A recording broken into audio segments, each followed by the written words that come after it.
Hi everyone. ఈ వీడియోలో మనం ఓకే మాస్టర్ యాప్‌లో ఉన్న క్లాసెస్‌ని మీ ల్యాప్‌టాప్ లేదా కంప్యూటర్‌లో ఏ విధంగా చూడాలన్న దాని గురించి మాట్లాడుకుందాం. సో, ముందుగా మీరు మీ దగ్గర ల్యాప్‌టాప్ ఉంటే ల్యాప్‌టాప్, కంప్యూటర్ ఉంటే కంప్యూటర్. సో, దాంట్లో ఉన్న గూగుల్ క్రోమ్ ఓపెన్ చేయండి. సో, నేనైతే మాత్రం ల్యాప్‌టాప్ యూజ్ చేసి మీకు ఎగ్జాంపుల్ చూపిస్తున్నాను. సో, ముందుగా నేను నా ల్యాప్‌టాప్‌లోన గూగుల్ క్రోమ్ ఓపెన్ చేస్తున్నాను. సో, పైన మీకు ఏదైతే కనబడుతుందో దీన్ని అడ్రెస్ బార్ అంటారు. సో, ఇక్కడ మీరు ఒక లింక్ ఎంటర్ చేయాలి. సో, ఇప్పుడు నేను ఆ లింక్ ఎంటర్ చేస్తాను చూడండి. https colon slash slash next web dot class plus app class plus app dot com again slash login. So మీరు ఈ విధంగా అడ్రస్ అనేది టైప్ చేయాలి. ఒకవేళ మీరు ఈ అడ్రస్ టైప్ చేయలేకపోతే ఈ అడ్రస్ సంబంధించి లింక్ నేను ఈ వీడియో డిస్క్రిప్షన్ లోను అలాగే ఈ వీడియో కింద కామెంట్ బాక్స్ లో కూడా నేను పిన్ చేసి ఉంచుతాను. మీరు జస్ట్ ఆ లింక్ ని కాపీ చేసుకొని ఈ అడ్రస్ బార్ లో పేస్ట్ చేస్తే సరిపోతుంది.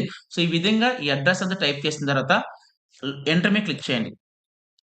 సో ఎంటర్ మీద క్లిక్ చేసిన తర్వాత మీకు ఈ విధంగా ఓపెన్ అవుతుంది. ఇక్కడ చూడండి ఒకసారి లాగిన్ టు యువర్ అకౌంట్ అని చెప్పి కనబడుతుంది కదండి. సో ఇగోండి లాగిన్ టు యువర్ అకౌంట్. ఇక్కడ మీరు ఆర్గనైజేషన్ కోడ్ అని చెప్పి ఎంటర్ చేయాలి. సో ఈ ఆర్గనైజేషన్ కోడ్ అనేది అందరికీ కామన్. సో ప్రతి ఒక్కరికి కూడా ఈ ఆర్గనైజేషన్ కోడ్ అనేది కామన్. సో ప్రతి ఒక్కరు కూడా ఇదే ఎంటర్ చేయాలి. ఏమైనా ఎంటర్ చేయాలి? JLLTEPని ఎంటర్ చేయాలి. నేను మళ్ళీ మళ్ళీ చెప్తున్నాను. ఈ కోడ్ అనేది ప్రతి ఒక్కరికి కూడా కామన్. అందరూ ఇదే ఎంటర్ చేయాలి. నెక్స్ట్ ఇక్కడ మీరు ఏం చేయాలంటే మొబైల్ నంబర్ ఎంటర్ చేయాలి. సో మీరు యాప్‌ని ఏ మొబైల్ నంబర్‌తో లాగిన్ అయ్యారో ఆ మొబైల్ నంబర్ ఎంటర్ చేయాలి.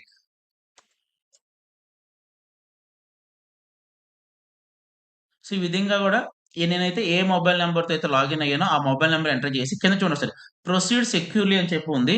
అది క్లిక్ చేయాలి. ఇక్కడ మీకు ఒక ఓటీపీ వస్తుంది. ఆ ఓటీపీ ఎంటర్ చేయాలి. తర్వాత వెరిఫై ఓటీపీ మీద క్లిక్ చేయండి. సో వన్స్ లాగిన్ అయిన తర్వాత మీరు లెఫ్ట్ సైడ్ చూసుకుంటే ఓవర్ వ్యూ అని కనబడుతుంది కదండీ. సో దాని కింద కంటెంట్ అని చెప్పి కనబడుతుంది. సో మీరు ఒకవేళ క్లాసెస్ చూడాలనుకుంటే మాత్రం మీరు కంటెంట్ మీద క్లిక్ చేయాలి. సో ఈ విధంగా క్లిక్ చేసిన తర్వాత ఇక్కడ చూడండి. సో మీరు ఒకవేళ మ్యాథ్స్‌కి సంబంధించి వీడియోస్ చూడాలనుకోండి. సో మ్యాథ్స్ మీద క్లిక్ చేయండి. సో మీరు ఈ మ్యాథ్స్‌లో ఏ వీడియోస్ చూడాలనుకుంటున్నారో ఆ వీడియోని ప్లే చేయండి. నేనైతే క్లాస్ 2 మీద ప్లే చేస్తున్నాను. సో ఈ విధంగా మీకు welcome to okay master. So ఇంక ఇప్పుడు స్క్రీన్ మీరు ఒకవేళ చూస్తుంది పెంచాలనుకుంటే పెయిడ్ మాత్రం కోర్స్ సౌండ్ లో తగ్గిస్తున్నాను. భాగంగా ఫ్రీ నేను డెమో సౌండ్ క్లాసెస్. తగ్గిస్తున్నాను. ఈ క్లాసెస్ మీకు మీరు ఒకవేళ నచ్చినట్లయితే ఈ స్క్రీన్ పెయిడ్ ఇంకా కోర్స్ ని పెద్దగా పర్చేస్ చూడాలనుకుంటే మాత్రం చూడండి. చేయడానికి ఇప్పుడే ఓకే దీని మీద మాస్టర్ క్లిక్ యాప్ చేయండి. ని ప్లే ఒకవేళ స్టోర్ నుండి రిజల్యూషన్ అంటే డౌన్లోడ్ చేయండి. స్క్రీన్ ఇంకా ఓకే క్లారిటీగా మాస్టర్ కనబడాలనుకుంటే మాత్రం యాప్ ఇక్కడ లింక్ ఈ 720p ఉంది వీడియో కదండీ. సో ఇది డిస్క్రిప్షన్ పెట్టుకోండి. లోను మరియు కమెంట్ సెక్షన్ లోను ఉంటుంది, గమనించగలరు. గుర్తుపెట్టుకోండి అండ్ ఈ డెఫినేషన్ సో ఈ గుర్తుపెట్టుకోండి. విధంగా అనేది మీరు ఓకే మీరు మాస్టర్ యాప్‌లో ఉన్న గుర్తుపెట్టుకోవాల్సిన పాయింట్ క్లాసెస్‌ని ఏంటంటే మీ ఆల్ కంప్యూటర్, పాజిటివ్ ల్యాప్‌టాప్‌లో ఈ విధంగా నంబర్స్ మీరు ఆర్ చూడొచ్చు. కాల్డ్ సో వీడియో న్యాచురల్ అందరికి అర్థమై నంబర్స్. చెప్పి అన్ని అనుకుంటున్నాను. బై.